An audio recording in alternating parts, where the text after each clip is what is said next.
నమస్తే, welcome to Suman TV. నేను మీ యామ్ని. ప్రస్తుతం మనతో ఉన్నారు ప్రముఖ జ్యోతిష్య వాస్తు పండితులు, జ్యోతిష్య శిక్షణా నిపుణులు, లలితాదేవి అమ్మవారి ఉపాసకులు బ్రహ్మశ్రీ నానాజీ పట్నాయక్ గారు ఉన్నారు. మరి గురుగారితో మాట్లాడి 12 రాశుల వారికి సంబంధించి కుజ శుక్ర కేతు కలయిక వల్ల ఏ విధంగా ఉంటుంది, ఈ విషయాల గురించి అడిగి తెలుసుకుందాం. నమస్కారం గురుగారు. శ్రీమాత్రే నమః. గురుగారు, ఇప్పుడు కుజ శుక్ర కేతు కలయిక వల్ల అండి మీన రాశి వారికి ఏ విధంగా ఉంటుంది? ఇప్పుడు ఒకటేనమ్మా, ఇక్కడ కుజ శుక్ర కేతువులు శుక్రకేతువులు కన్యలో ఉంటే కుజుడు మిథునంలో ఉండి వీక్షిస్తున్నాడు. సో ఇది ఈక్వల్ టు కలయికలాగే పనిచేస్తూ ఉంటుంది. ఎందుకంటే 2 బుధ రాశుల్లోనే ఉన్నాయి. కుజుడికి 4వ దృష్టి ఉంది. దీనివల్ల ఏంటంటే దేశవ్యాప్తంగా ప్రపంచవ్యాప్తంగా కొన్ని అంటే గవర్నమెంట్ మీద వ్యతిరేకతలు కానివ్వండి, అండ్ అట్లాగే వాహన ప్రమాదాలు కానివ్వండి, స్త్రీల మీద కొంత అఘాయిత్యాలు కానివ్వండి, కొన్ని డ్రాస్టిక్ వాతావరణంలో యుద్ధపరమైన ఇట్లాంటివి జరుగుతున్నప్పటికీ మీనం వారికి స్పెసిఫిక్గా కొన్ని ఉంటాయి. అదేమిటి అంటే ఈ కుజుడు 4లో ఉన్నాడు, శుక్రకేతువులు సప్తమంలో ఉన్నాడు. ఈ రెండింటికి కాంబినేషన్ ఏర్పడింది. సో ఇలా ఉన్నప్పుడు పర్టికులర్గా వీళ్ళు జాగ్రత్త తీసుకోవాల్సిన అతి ముఖ్యమైన విషయం ఏంటంటే, సర్వసాధారణంగా చాలా కాలం నుంచి వీళ్ళకి లగ్నంలో రాహు ఉండి సప్తమంలో ఎప్పుడైతే కేతు ఉన్నాడో వివాహ నిర్ణయాలు జాగ్రత్తగా తీసుకోవాలని చెప్తున్నాం. దాంతోపాటు ఇప్పుడు శుక్రుడు వివాహ కారకుడు అక్కడికి వచ్చి నిలిచిపడ్డాడు. అంటే ఏమిటి, ఎట్టి పరిస్థితుల్లోని తొందరపడి వివాహ నిర్ణయాలు తీసుకోవద్దు. ఎందుకంటే చాలా మంది ఏం చేస్తారు, ఇప్పటికే చాలా సంబంధాలు చూసాం, సరే ఏదో ఒకటి వాళ్ళు ఓకే చేసేసారు, ఓకే చేద్దాం, అక్కడే పప్పులో కాలేస్తారు వీళ్ళు. కాబట్టి వివాహ నిర్ణయాలు తొందరపడి పనికిరావు. పార్ట్నర్షిప్స్లో మనం అగ్రిమెంట్ చేసుకుంటూ ఉంటాం పార్ట్నర్స్తో. అటువంటి పార్ట్నర్షిప్స్ అగ్రిమెంట్స్ విషయంలో కొంత జాగ్రత్తగా ఉండాలి. 2. మూడవది ఏమిటి అని చెప్పి చూసుకున్నట్లయితే, పర్టికులర్గా ఇక్కడ గమనించినట్లయితే ఒక్కొక్కసారి చూడండి, మీన లగ్నం వారికి ఎవరో ఏదో ఆశ చూపించినందుకు అక్కడిక్కడికి వెళ్ళడం వల్ల కొన్నిసార్లు అది వీళ్ళకి చాలా పెద్ద, అంటే ఒక్కొక్కసారి అయ్యో అమ్మో నాకు త్రుటిలో నాకు గండం తప్పింది అంటూ ఉంటారు. అటువంటి గండం కూడా తప్పేటువంటి ఛాన్సెస్ ఉంటుంది. కాబట్టి కొంచెం జాగ్రత్తగా ఉండాలి. ఎందుకంటే సప్తమ స్థానం మారక స్థానం అంటూ ఉంటారు. అష్టమాధిపతి సప్తమంలో ఉన్నాడు. ఇక్కడ ఏవైతే చేసుకుంటారో, రెమెడీస్ చేసుకుంటారో దానివల్ల తగ్గుతుంది కూడా. అదేం పెద్ద భయపడాల్సిన పని లేదు. కానీ చెప్తున్నాను నేను మీకు, ఎందుకంటే సర్వసాధారణంగా ఇప్పుడు మీనంలో రాహు సంచరిస్తున్నాడు. ఇమాజినేషన్స్, ఆశ, ఇప్పుడు ఎప్పుడైతే రాహు సంచరిస్తుంటాడో మీన రాశిలో మోసపోతుంటారు ఎక్కువగా ఈ టైంలో.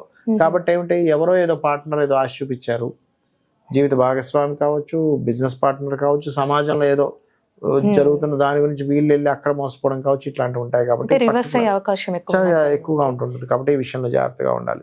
కాకపోతే ఇక్కడ ఈ దశమం మీద కుజుడు దృష్టి, అంటే ద్వితీయ భాగ్యాధిపతి మీన లగ్నానికి దశమం మీద దృష్టి ఉన్నందుకు ఈ పోలీస్ డిపార్ట్మెంటు, లేనట్లయితే డిఫెన్స్, సెక్యూరిటీ రిలేటెడ్, ఇప్పుడు నార్మల్గా సెక్యూరిటీ కాకుండా ఇప్పుడు మనకి చూడండి సాఫ్ట్వేర్ రిలేటెడ్ వాటిలో కూడా సెక్యూరిటీ ఉంటాయి కొన్ని సాఫ్ట్వేర్ పరంగా. అటువంటివి ఏమైనా కొత్త అవకాశాలు రావడానికి, కొత్త అవకాశాలకు బాగుంది ఇక్కడ మళ్ళీ చెప్పాలంటే.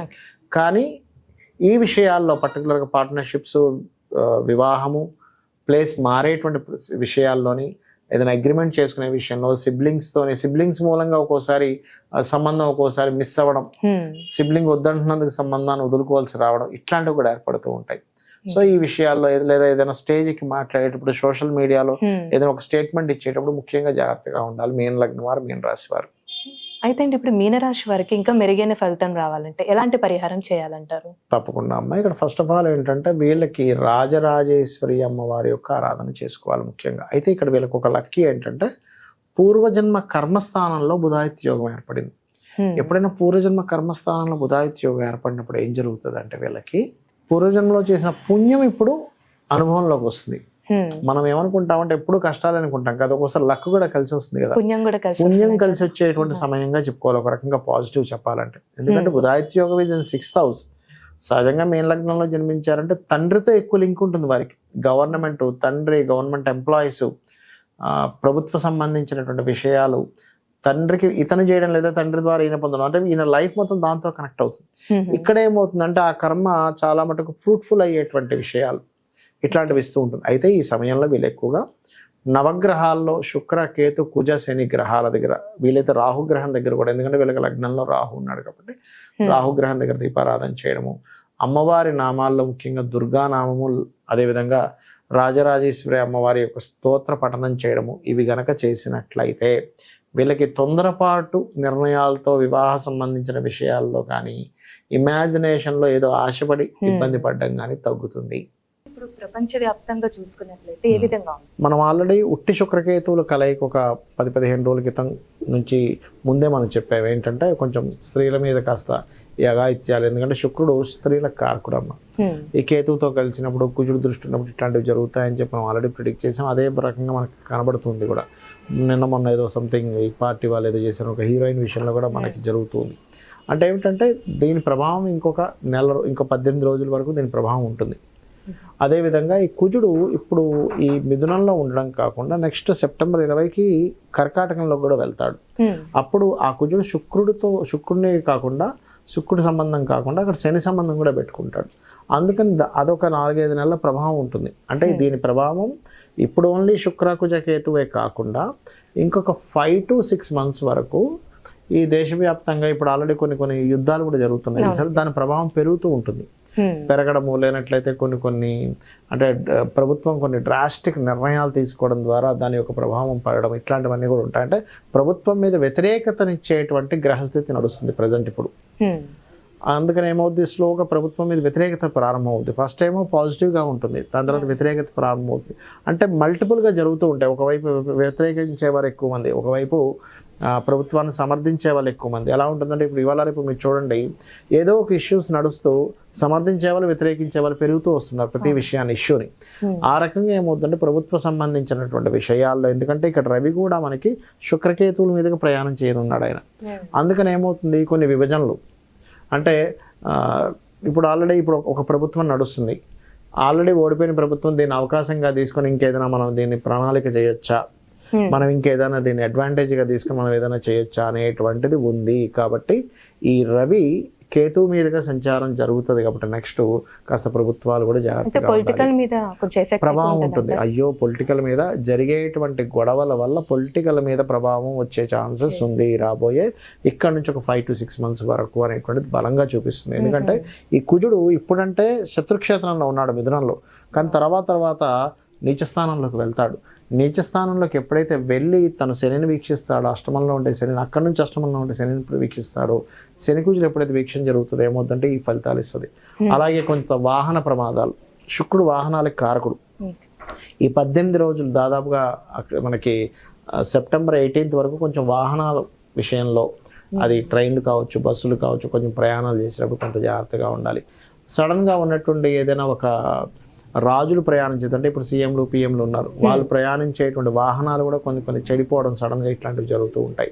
ఇవి కొంచెం పర్టికులర్గా చూసుకోవాలి. ఇది 18th వరకు పర్టికులర్గా ఈ సీఎంలు కావచ్చు, పిఎంలు కావచ్చు, ఎమ్మెల్యేలు ఎంపీలు కావచ్చు, వీళ్ళు ప్రయాణించేటువంటి దాంట్లో మరి వీళ్ళందరికీ కూడా ఇబ్బంది కలగకుండా ఉండాలంటే ఏం చేయాలి? మెయిన్ ఆస్ట్రాలజీ యొక్క మెయిన్ ఉద్దేశమే అది. అంటే ఏంటి, మీకు ఇలా ఉంది కాబట్టి దీన్ని ఎట్లాగా అధిగమించాలి చూసుకున్నట్లయితే ముఖ్యంగా నవగ్రహాల్లో శుక్ర, కేతు, కుజ, శని, ఈ 4 గ్రహాలు గుర్తుపెట్టుకోండి. శుక్ర, కేతు, కుజ, శని, వీలైతే రాహు. మెయిన్గా అయితే ఈ మేజర్గా ఈ 4 గ్రహాల దగ్గర దీపారాధన చేయాలి. రెండవది ఏంటంటే అమ్మవారి యొక్క ఆరాధన, అందులో ముఖ్యంగా లలితా అమ్మవారి యొక్క ఆరాధన, గణపతి యొక్క స్తోత్ర పఠనము, సుబ్రహ్మణ్యేశ్వర స్వామి ఆరాధన చేయడము. బయటికి వెళ్ళే ముందు వీలైతే ఏదైనా ఇంపార్టెంట్ వర్క్స్కి వెళ్తున్నప్పుడు కొంత చండీ పారాయణం వినడము, లేనట్లయితే ఓం దుర్గాయ నమః అనే నామస్మరణ చేయడము, ఇలాంటివి కనుక చేసుకున్నట్లయితే బాగుంటుంది. అయితే కొంతమందికి ఇందులో మనం ఇప్పుడు రాశి ఫలాలకు సంబంధించిన ఒక్కొక్క రాశి చెప్పుకున్నాం, కానీ కొంతమందికి రాశి తెలియదు. అలాంటి వారు కూడా ఇప్పుడు నేను చెప్పినటువంటి దానాలు ఇచ్చుకుంటూ, అంటే ఈ దీపారాధన చేయడము, వీలైతే గోవులకి గ్రాసం ఉంటుంది, గ్రాసము, తీపి చపాతీలు అంటారు, అంటే తేనె పూసిన చపాతీలు తినిపించడము, అదేవిధంగా క్యారెట్స్ తినిపించడము చేసినట్లయితే వాళ్ళ లైఫ్లో వాళ్ళకి తెలియదు కదా, వాళ్ళ లగ్నం ఏంటో తెలియదు, రాశి ఏంటో తెలియదు, వాళ్ళు రాయలేదు.